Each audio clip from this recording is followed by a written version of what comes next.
Le centre LGBT de Touraine, particulièrement choqué après la tuerie dans un club gay d'Orlando aux États-Unis, a décidé d'organiser 1 minute de silence lors de la marche des fiertés en fin de semaine. Ce sera samedi à 16h30 au château de Tours.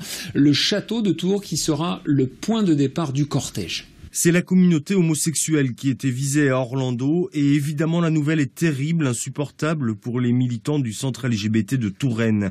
Mais il rappelle que la barbarie de l'État islamique ne s'arrête pas à cette tuerie de masse.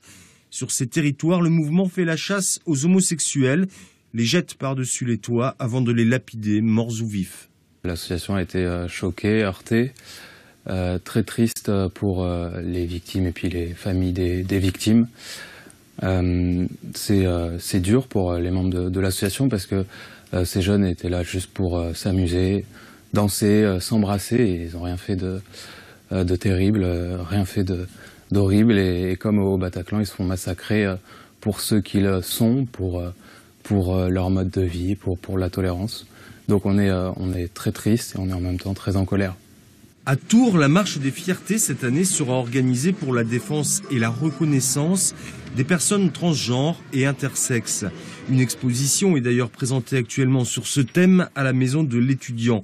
Il n'est pas question, bien sûr, d'annuler la marche de samedi à cause de l'attentat. L'objectif, c'est d'être visible, d'être fier, et c'est un peu ce qui est revendiqué par le centre LGBT de Touraine. C'est dire qu'on peut être lesbienne, gay, bi ou transgenre sans avoir honte.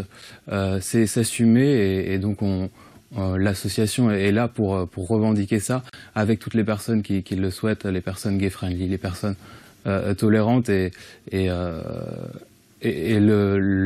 l'événement aura un sens d'autant plus important, d'autant plus symbolique à cause de ce qui s'est passé. Le rendez-vous est fixé à 15h samedi au château de Tours avec l'ouverture du village associatif. Puis le cortège défilera dans les rues à partir de 17h, un grand moment festif en perspective.